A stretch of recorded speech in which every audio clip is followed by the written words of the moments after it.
સો hello DC સર્કિટનો જીટીયુનો syllabus GTU's DC circuit subject introduction syllabus में क्या क्या आएगा rationale to determine various electrical engineering parameters. So electrical engineering के जितने भी पैरामीटर्स आते हैं उनको कैसे डिटरमाइन करना है, किसकी कितनी वैल्यू होगी, उसके जो अलग अलग फार्मूलाज आते हैं वो सीखोगे आप। To apply fundamentals of DC circuit and analyse electrical and electronic circuits and electrical machines and drives. So इसमें जितने भी इक्विपमेंट बताए हैं जैसे कि इलेक्ट्रिकल और इलेक्ट्रॉनिक सर्किट के वेरियस फंडामेंटल्स अप्लाई करके वैल्यू को फाइंड आउट करना, सेम चीज़ मशीन्स और ड्राइव के अंदर भी लागू होगी। Competency solve basic circuit problems using circuit laws and network theorem. तो सर्किट लॉ और नेटवर्क थियरम का यूज़ करके सर्किट के प्रॉब्लम्स जो भी होते हैं वो सॉल्व करना है। कोई भी सर्किट किसी भी वे में बिहेव कर रही है तो उसको कैसे इम्प्रूव कर सकते हैं वो आप इसके अंदर सीखोगे। Clarity in DCC concepts will help you analyze any circuit condition in front of you. So if any circuit is behaving in any specific manner, कोई सर्किट है कि जो ट्रिप हो रही है या इसके अंदर करंट ज़्यादा ले रही है, कम ले रही है, जो भी कुछ दिक्कत आती है वो क्यों आ रही है, कैसे आ रही है, वो आप समझ पाओगे अच्छे से। कोई सर्किट अगर लैग से काम कर रही है, उसके टाइमिंग के हिसाब से काम करना चाहिए लेकिन उसके हिसाब से काम नहीं कर रहा है, तो वो भी इसके अंदर आप समझ पाओगे अगर डीसीसी के कॉन्सेप्ट्स क्लियर है तो। Course outcomes solve simple electrical circuits using basic circuit laws, network solution techniques and network theorems. Interpret the working of. अभी कोर्स के आउटकम्स क्या क्या है, इसके अंदर से आप बेसिकली आउटकम क्या निकलेगा कोर्स करने से, तो बेसिक सर्किट लॉज आप सीख लोगे, नेटवर्क सॉल्यूशन टेक्निक्स आप सीखोगे और उसके अंदर जो थियरम्स यूज़ करके सॉल्यूशन करते हैं नेटवर्क का वो सीखोगे। और कैपेसिटर और इंडक्टर जो दो डिवाइस है, उन दो डिवाइस के अंदर का काम क्या होता है और कैसे काम करता है वो, और उनके दोनों principle electrostatic and electromagnetic principle आप सीखोगे। उसके अंदर टीचिंग एंड एग्जामिनेशन स्कीम कैसे होगी, तो टीचिंग वीकली 3 लेक्चर आवर्स होंगे, 1 ट्यूटोरियल होगा और 2 आवर का प्रैक्टिकल होगा। और सब्जेक्ट की टोटल क्रेडिट 5 है। इलेक्ट्रिकल इंजीनियरिंग स्टूडेंट्स के लिए ये वेरी इंपॉर्टेंट सब्जेक्ट है because this is your core subject. ये आपका कोर सब्जेक्ट है, तो आप जब तक इलेक्ट्रिकल फील्ड के साथ एसोसिएटेड रहोगे तब तक ये सब्जेक्ट आपको काम आएगा। एग्जामिनेशन स्कीम कैसी रहेगी, तो एग्जामिनेशन के अंदर 2 पार्ट रहेंगे, थियरी एंड प्रैक्टिकल। थियरी के अंदर कंटिन्यूस असेसमेंट के 30 मार्क्स जो आपका मिड टर्म होगा उसके हिसाब से आएगा, और and same examination, mid sem and unit tests. और प्रैक्टिकल मार्क्स जो होंगे वो continuous assessment and same examination. तो कंटिन्यूस असेसमेंट में आपका जो भी एक्सपेरिमेंट लिखना या कंप्लीट करना आएगा, पढ़ना आएगा, तो वो कंप्लीट करना regularly day to day check करवाना है। अगर वो टाइम टू टाइम नहीं किया है तो कंटिन्यूस असेसमेंट के मार्क कम होंगे। और एंड सेमिस्टर के अंदर एक एक्सपेरिमेंट का एग्जामिनेशन होगा, तो एक्सपेरिमेंट आपको सेटअप बनाना होगा, परफॉर्म करना होगा, रिकॉर्ड करना होगा ऑब्जर्वेशंस को, और कंक्लूजन निकालना होगा कि ये एक्सपेरिमेंट किया उससे क्या कंक्लूजन निकल रहा है।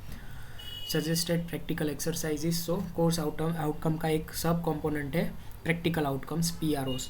सो कौन कौन से प्रैक्टिकल्स होंगे उसका एक बेसिक आइडिया आपको आ जाए कि रेजिस्टर, इंडक्टर, कैपेसिटर को आइडेंटिफाई करना है, रेजिस्टर के टाइप्स को पढ़ना है, calculate the temperature coefficient of given resistance, तो रेजिस्टर के टेम्परेचर कोएफिशिएंट को कैलकुलेट करना, ओम्स लॉ काम कैसे करता है, KCL Kirchhoff's current law and KVL Kirchhoff's voltage law, ये 2 लॉ है सर्किट के अंदर आते हैं, आप आगे जैसे पढ़ोगे वो आ जाएगा।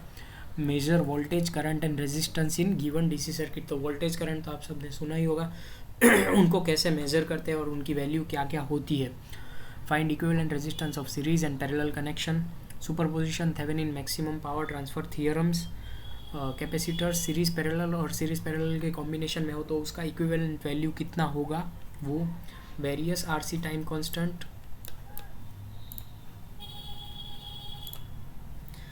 Verify RC time constant. तो RC टाइम कांस्टेंट से आप स्विचिंग कर सकते हो किसी चीज़ को थोड़ी देर के लिए चालू बंद कंटिन्यूसली आपको चेंज करना है तो वो। सो इसके हिसाब से आप एक मिनी प्रोजेक्ट भी बना सकते हो, आगे सजेशन में दिया हुआ है।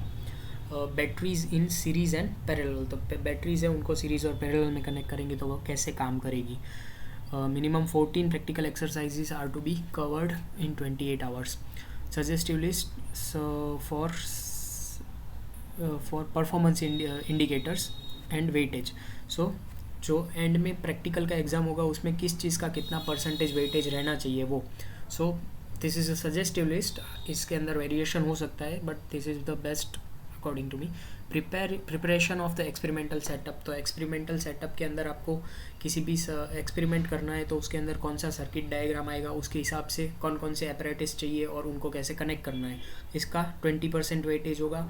ऑपरेट द इक्विपमेंट सेटअप और सर्किट. तो उसके अंदर कौन सी चीज़ चालू करनी है, क्या कहाँ पे मेज़र करना है, उसको कैसे मेज़र करना है, कैसे कनेक्ट करना है, वो सब चीज़ें भी इसके अंदर आ जाएगी. Follow safe practices. सेफ्टी की प्रैक्टिसेस फॉलो किए हैं तो उसके भी 10% मार्क रहेंगे. Record observations correctly. तो ऑब्जर्वेशंस लेना, उसको सही टेबल, ऑब्जर्वेशन टेबल जो आपने बनाया उसके अंदर सही वैल्यू को वहाँ पे पुट करना, उसके 20% वेटेज रहेगा.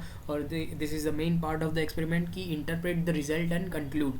तो एक्सपेरिमेंट किया, उसके अंदर से जो ऑब्जर्वेशन आए उसके हिसाब से हमें क्या पता चल रहा है उसको हमें टेबल के अंदर से जो वैल्यू मिली, कैलकुलेशन अगर कुछ आता है तो वो कैलकुलेशन किया, और दोनों को अगर कंपेयर करना है तो वो कंपेयर करके जो कंक्लूजन निकालना होता है वो आपको बताना और समझाना होगा. तो उसके 30% मार्क्स रहेंगे.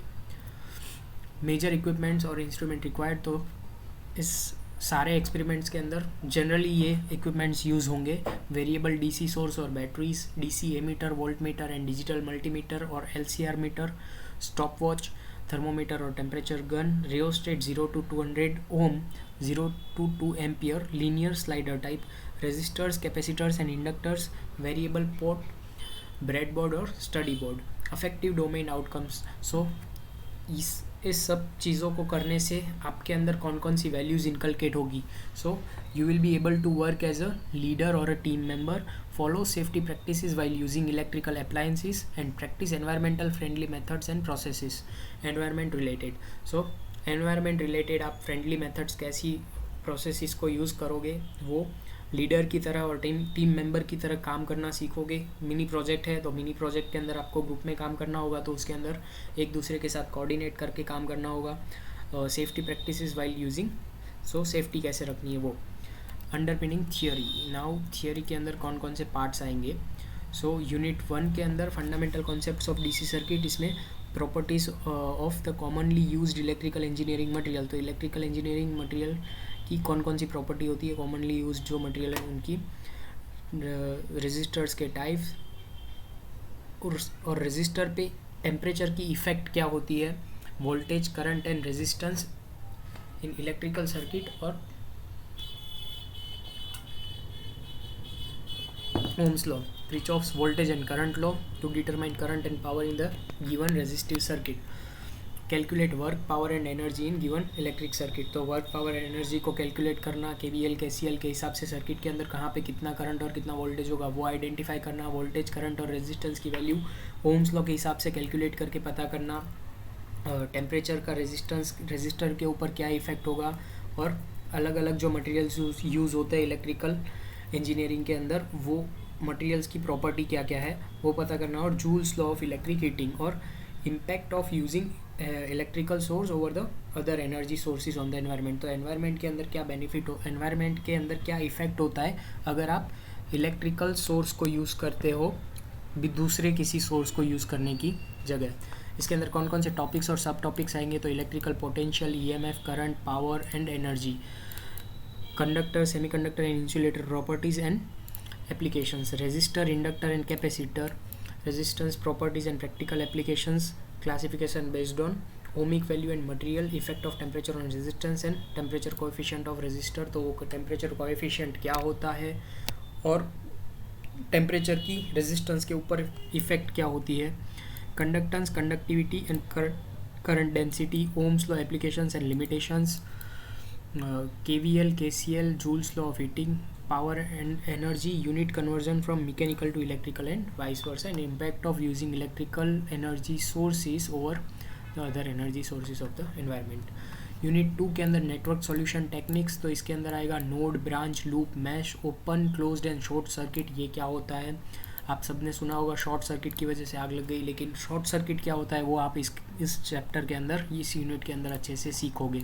Series and parallel connection of resistor and equivalent resistance, source transformation techniques, mesh analysis, nodal analysis and duality in electrical networks. So ये सब जो सॉल्यूशन टेक्निक्स है, आप जब सर्किट को सॉल्व करने का ट्राई करोगे किसी भी सॉल्यूशन को लाने के लिए या किसी भी प्रॉब्लम को सॉल्व करने के लिए, तब ये सारी टेक्निक्स की ज़रूरत पड़ेगी। सारी की एक साथ ज़रूरत पड़ेगी ऐसा नहीं है, लेकिन अगर सारी टेक्निक्स आपको अच्छे से आती है तो this will help you a lot. Unit 3 network theorems, type of electrical circuit, active and passive, linear and non linear, unilateral and bilateral. तो ये जितने भी बोले active, passive, linear, non linear, unilateral and bilateral circuit, वो क्या होती है और उसके टाइप्स क्या क्या होते हैं। To calculate current and voltage in any branch of circuit with 2 or more sources. So superposition theorem को यूज़ करके दो या उससे ज़्यादा सोर्स हो तो उसको कैसे सॉल्व करेंगे। दो या उससे ज़्यादा सोर्स हो तो ऊपर जो हमने ये नेटवर्क सॉल्यूशन टेक्निक्स बताई है वो अच्छे से यूज़ नहीं भी कर पाए तो सुपरपोजिशन थ्योरम से उसको सॉल्व करेंगे। Thevenin's theorem, to simplify a given electrical network and compute current and voltage in branch under consideration. तो किसी भी ब्रांच का करंट आइडेंटिफाई करने के लिए हम थेवेनिन्स थ्योरम, करंट और वोल्टेज आइडेंटिफाई करने के लिए थेवेनिन्स थ्योरम यूज़ करेंगे। सो अलग अलग थ्योरम है, नॉर्टन थ्योरम है, वो भी करंट और वोल्टेज को फाइंड आउट करने के लिए है। Maximum power transfer theorem, to calculate load resistance for maximum power transfer. So सबसे ज़्यादा पावर ट्रांसफ़र कैसे हो सकता है वो इस थियरम से पता चलेगा। T and pi network conversion which are star delta transformation and pi to T network which are delta to star. So delta and star ये दो इलेक्ट्रिकल कनेक्शंस के टाइप्स है। ये कनेक्शन के टाइप्स एसी सर्किट में बहुत ज़्यादा use होते हैं। ट्रांसफॉर्मर जो होते हैं आप बाहर देखते हो, डीपी जिसको बोलते हैं, उसके कनेक्शंस के अंदर उसके अंदर जो वाइंडिंग्स होती है उसको कैसे कनेक्ट करते हैं ये उनका टॉपिक है। लेकिन डीसीसी के अंदर भी आप इसका कन्वर्जन सीखोगे कि अगर रेजिस्टेंस को डेल्टा या स्टार कॉन्फ़िगरेशन में लगाया हुआ है तो उसका रेजिस्टेंस इक्विवेलेंट क्या होगा और उसको कन्वर्ट करना है स्टार में से डेल्टा में या डेल्टा में से स्टार में। ये ज़रूरत पड़ेगी आपको नेटवर्क सॉल्यूशन को किसी भी सर्किट या नेटवर्क को सॉल्व करने के अंदर, कन्वर्जन करने की। Unit 4 capacitor and it application. तो कैपेसिटर्स ये एक डिवाइस है, आप सबको शायद पता हो ना हो। फैन के अंदर कैपेसिटर लगा होता है जिसके अंदर चार्ज स्टोर होता है। Okay, so working of capacitor कैसे काम करता है, उसके अंदर function, type, application, capacitance, capacitive reactance, factors affecting capacitance, मतलब कि कैपेसिटेंस को कौन कौन सी चीज़ें असर करती है, कैपेसिटिव रिएक्टेंस क्या होता है, कैपेसिटेंस क्या होता है और उसके एप्लीकेशंस और टाइप्स क्या क्या होते हैं, फंक्शंस क्या क्या होते हैं। कैपेसिटेंस जो है उसके अंदर चार्जिंग और डिस्चार्जिंग टाइम क्या होता है और कैसे कैलकुलेट करेंगे, एनर्जी स्टोर कैसे होती है उसकी कैलकुलेशन कैसे होती है वो देखेंगे। Behaviour of capacitors in DC circuit, charging and discharging of capacitors, RC time constant, energy stored in capacitor, types of batteries and connect it in series and parallel. तो सीरीज और पैरेलल में batteries को connect करके देखेंगे। Describe in brief the recycling और disposal कैसे होगा old capacitor और बैटरीज का। सीरीज एंड पैरेलल कॉम्बिनेशन में कैपेसिटर कैसे काम करेगा, parallel plate and sphere capacitor क्या होता है, उसका कंस्ट्रक्शन कैसे होता है, कैपेसिटेंस उसका कैसे कैलकुलेट करेंगे, etcetera. Batteries ratings, types and comparison, identification of weak battery in series and parallel combination, recycling, disposal of old batteries and batteries safely। सो इसको डिस्पोज या रिसाइकल कैसे करना है बैटरी कैपेसिटर को। वो वीक बैटरी किसी भी सीरीज पैरेलल कॉम्बिनेशन के अंदर लगी हुई है तो उसको कैसे आइडेंटिफाई करेंगे। जब आप किसी इंडस्ट्री में जाओगे या इंडस्ट्री में काम करने जाओगे तो वहाँ पे बैटरी बैंक लगी होती है, वहाँ पे 100-150 बैटरी भी लगी हो सकती है एक साथ, सीरीज़ या पैरेलल या सीरीज़ पैरेलल के कॉम्बिनेशन में। तो उन सब बैटरीज़ के अंदर अगर कोई एक बैटरी भी ख़राब हो गई तो बाकी सारी, अगर वो एक बैटरी ओपन हो गई तो सारी बैटरीज नाकाम हो जाएगी। तो उसके लिए बैटरी की हेल्थ चेक करना बहुत इंपॉर्टेंट होता है। सो आपको ये आइडेंटिफाई करना आना चाहिए कि कौन सी बैटरी में प्रॉब्लम है, कौन सी बैटरी वीक हो गई है। Batteries rating, types and comparison, battery के अंदर जो रेटिंग होता है एम्पियर आवर एंड वगैरह, तो वो क्या होते हैं, टाइप्स कौन कौन से टाइप्स की बैटरी आती है और उनके कंपैरिजन सीखेंगे। Magnetism and electromagnetism, compare magnetic circuit with electric circuit. तो मैग्नेटिक सर्किट और इलेक्ट्रिक सर्किट के अंदर कुछ सिमिलरिटीज़ एंड डिफरेंसेस है, वो क्या क्या है वो देखेंगे। Apply laws of electromagnetism to determine direction of flux, magnetic force, induced EMF, flux density and field strength. Apply laws of electromagnetism to determine direction of flux. So electromagnetism के कुछ laws है, उनको अप्लाई करके हम ये तय करेंगे कि फ्लक्स, मैग्नेटिक फोर्स, ईएमएफ जो इंड्यूस हो रहा है वो, फ्लक्स डेंसिटी और फील्ड स्ट्रेंथ। ये फ्लक्स क्या होता है, आपने 10th में एक्सपेरिमेंट किया होगा कि एक जो बार मैग्नेट होता है, गज्जियो चुंबक જેને ગુજરાતીમાં કહેવાય, दैट वो मैग्नेट को हम प्लेस करके एक कार्डबोर्ड के ऊपर मेटल की डस्ट लगा के टैप करेंगे तो जो लाइंस बनती है वो फ्लक्स लाइंस होती है, ठीक है। सो वो कैसे होता है, उसकी डायरेक्शन क्या होती है, उसके मैग्नेटिक फोर्स क्या होगा, उसकी वजह से जो ईएमएफ इंड्यूस होगा वो कितना होगा, या फोर्स होगा तो वो कितना होगा, flux density and field strength क्या होगी, वो सब सीखेंगे। Flux density, magnetic field intensity, MMF मतलब कि magnetomotive force, magnetic lines of force, permeability, hysteresis loop, reluctance, leakage factor, BH curve. Electromagnetism, electromagnetic field around the current carrying conductor.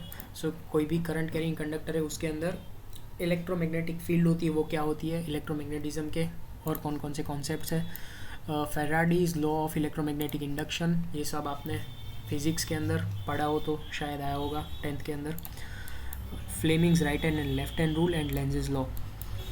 Induced EMF, self and dynamically and mutually induced EMF. तो किसी भी coil के अंदर EMF induce करना है या conductor के अंदर ईएमएफ इंड्यूस करना है तो उसके अंदर डिफरेंट मेथड्स होती है, एक स्टैटिक होती है, दूसरी डायनेमिक होती है, और डायनेमिकली मतलब कि मूव करके, मैकेनिकली उस चीज़ को रोटेट करवा के। स्टैटिक के अंदर कॉइल को फिजिकली मूव नहीं करते लेकिन उसके अंदर जो सप्लाई दिया है उसको मूव करते हैं, इसके अंदर म्यूचुअली इंड्यूस्ड ईएमएफ होता है।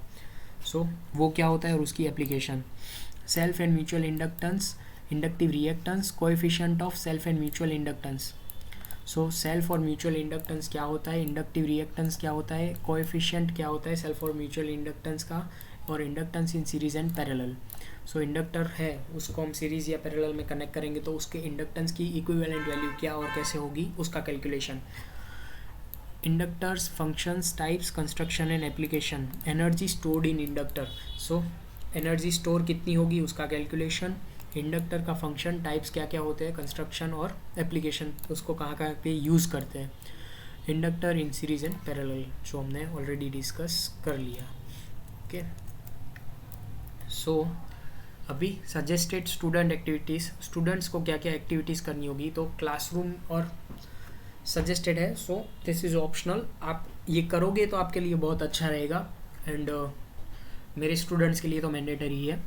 Classroom and laboratory learning plus co curricular in group reports of about 5 pages. So classroom and laboratory learning के साथ साथ आपको को करिकुलर मतलब कि एडिशनल ग्रुप एक्टिविटी करनी है कि जो ग्रुप में आपको रिपोर्ट बनाना पड़ेगा 5 पेज का about. Specification of electrical and electronic components. So electrical and electronic component जो होते हैं उनका लिस्ट, उसके अंदर कौन से डिवाइस का क्या क्या स्पेसिफिकेशन होता है और उस स्पेसिफिकेशन का क्या सिग्निफिकेंस है, उसका मतलब क्या है, ये समझाता हुआ एक रिपोर्ट बनाना होगा और उसको स्टडी करना होगा, एक्सप्लेन करना होगा in short. Seminar on resistor, inductor and capacitor, functions, types and application. So resistor, inductor, capacitor के कौन कौन से टाइप्स होते हैं, उनका फंक्शन क्या क्या होता है, उसके अंदर क्या क्या डिफ़र करता है, अलग टाइप के अंदर क्या क्या फंक्शन में डिफ़र करेगा वो, और एप्लीकेशन जैसे हीटिंग रेजिस्टर्स होते हैं, करंट लिमिटिंग रेजिस्टर होते हैं, ऐसे वेरियस टाइप के रेजिस्टर्स होते हैं, तो उनका फंक्शन क्या होता है और कौन कौन से टाइप्स में अवेलेबल होते हैं, उसकी रेंज क्या होती है और उसको कहाँ कहाँ पे यूज़ करते हैं वो। Market survey of different electrical and electronic components. तो मार्केट के अंदर कौन कौन सी चीज़ें अवेलेबल है और उसके अंदर कौन कौन सी चीज़ें कितनी यूज़ होती है वगैरह। In class selected topics to be explain by students. So कुछ सिलेक्टेड टॉपिक्स होंगे जो एक बार कवर हो गए होंगे, उनको रिवीजन कराने के लिए कुछ स्टूडेंट्स को मैं बोलूँगा तो उनको ये एक्सप्लेन करना होगा। Suggested special instructional strategies. सो एडिशनल कौन कौन सी एक्टिविटीज़ हो सकती है वो, कि मैसिव ओपन ऑनलाइन कोर्सेज जैसे ये सिलेबस एक्सप्लेन किया है अभी। Micro projects, so micro projects क्या होंगे, कौन कौन से प्रोजेक्ट्स आप कर सकते हो, उसका सजेस्टेड लिस्ट नीचे दिया हुआ है, वो आगे आ रहा है। 20% ऑफ द टॉपिक्स और sub topics self learning will be assessed. So कुछ टॉपिक्स ऐसे होते हैं कि जिनको पढ़ना या याद करना होता है, तो वो टॉपिक्स आपको खुद से करने के लिए दिया जाएगा। एनकरेज को करिकुलर, अबाउट 20% जितने होंगे वो टॉपिक। एनकरेज को करिकुलर एक्टिविटीज़, जो ऊपर हमने डिसाइड की वो सारी एक्टिविटीज़ को करना होगा। Issues on environment using data manuals, so data manuals को कैसे यूज़ करना है और एनवायरनमेंट पे क्या इम्पैक्ट होता है इन सब चीज़ों का, वो। माइक्रो प्रोजेक्ट्स कौन कौन से होते हैं सजेस्टेड, तो 1st to 4th सेमेस्टर तक आपको ग्रुप में प्रोजेक्ट बनाने होंगे। 5th and 6th सेमेस्टर के अंदर अच्छा होगी आप इंडिविजुअल या सिंगल पर्सन एक प्रोजेक्ट बनाओ।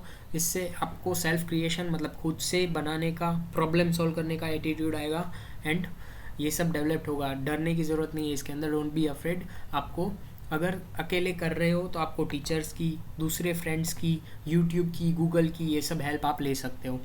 इफ़ ग्रुप इनएविटेबल, मतलब कि कुछ फाइनेंशियल कंस्ट्रेंट्स होते हैं जिसकी वजह से हम ग्रुप में प्रोजेक्ट बनाते हो, तो उसके अंदर भी हो सके तब मैक्सिमम 3 पर्सन्स रखने चाहिए, ताकि जो वर्क डिस्ट्रीब्यूशन है वो अच्छे से हो पाए। अगर 3 से ज़्यादा वाला ग्रुप बन भी गया है तो 5 के 5 पर्सन्स हैं, उनको अच्छे से ग्रुप के अंदर कौन कौन से प्रोजेक्ट के कंपोनेंट्स है, क्या एक्टिविटी हो रही है, वो सब होना चाहिए, उसका लिस्ट भी होना चाहिए, ठीक है। So industry application based, internet based, workshop based, laboratory based, field based.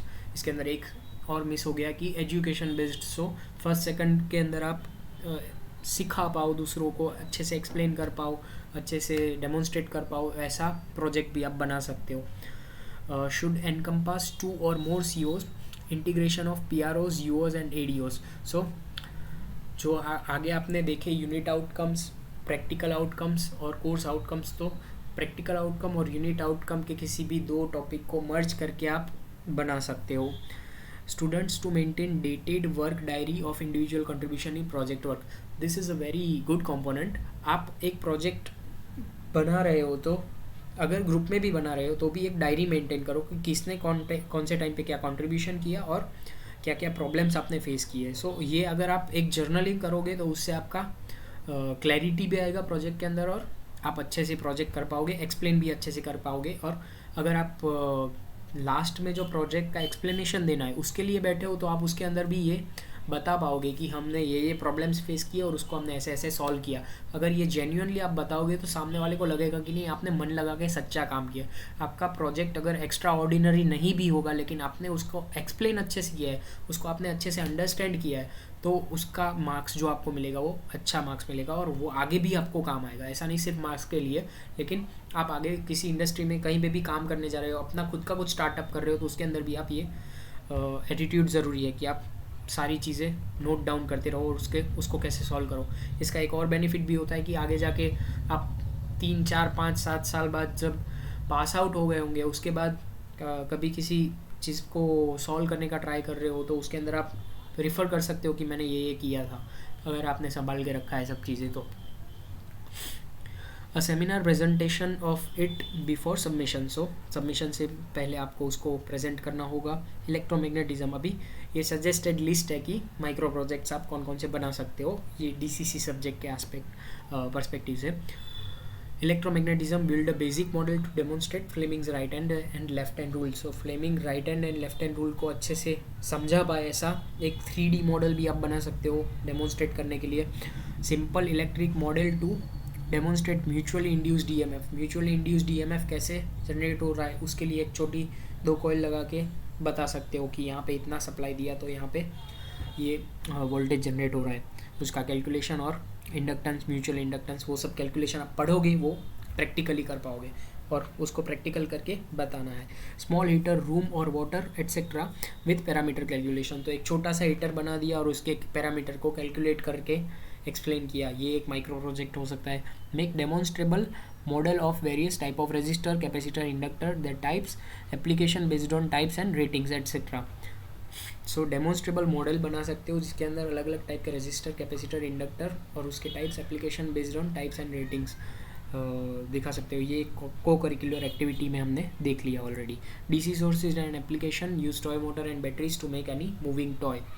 Flashing neon bulb using RC timer circuit or any application using RC timer circuit. तो आरसी टाइमर सर्किट से स्विचिंग एप्लीकेशन चालू बंद करना जो होता है, वैसी किसी एक्टिविटी को करना हो आप तो कर सकते हो, और उसको दूसरी तरह यूज़ भी कर सकते हो। Disposal of old capacitors and batteries, compile a report on handling, recycling and disposal of old capacitors and batteries with figures, tables and comparative charts and strategies used and suggested। तो capacitor and batteries को dispose कैसे करना है या recycle कैसे करना है, इसके ऊपर एक आप रिपोर्ट बना सकते हो। अभी जो करंट में प्रैक्टिसेस है उनको भी देख के एक्सप्लेन कर सकते हो। बुक्स कौन कौन सी यूज़ कर सकते हो आप, तो रेफरेंस यहाँ पे दिया हुआ है, electrical technology volume 1, BL Theraja, basic electrical engineering की ये 4 बुक जो बताई है वो, introduction to electrical engineering Partha Kumar Ganguly, और सॉफ्टवेयर लर्निंग वेबसाइट्स जैसे कि NPTEL, Khan Academy, PHET.Colorado and NDL electrical for you, ये बहुत अच्छी वेबसाइट है, वी लैब। इसके अलावा यूट्यूब चैनल्स भी बहुत सारी है कि जो आप देख सकते हो, और ओवरऑल इंजीनियरिंग के लिए बहुत सारी यूट्यूब चैनल्स है जैसे कि the efficient engineer, real engineering, Lasix करके एक चैनल है उसको आप यूज़ कर सकते हो। सो बहुत सारी यूट्यूब पे सर्च करोगे तो इंजीनियरिंग के रिलेटेड बहुत सी चैनल्स मिल जाएंगी कि जिसके अंदर एनिमेटेड वे में आपको समझाया होगा। सो जो भी टॉपिक आपको समझना है एनिमेटेड वे में अगर होगा तो आप उसके अंदर बहुत कुछ ज़्यादा अच्छे से सीख पाओगे। ओके, सो ये आपका DCC सब्जेक्ट का बेसिक इंट्रोडक्शन और क्या क्या आप सीखोगे, सिलेबस वगैरह है, और कौन कौन सी एक्टिविटीज़ आपको करनी होगी, ये इसके अंदर बताया गया है। So all the best for this subject, hope you will perform very great।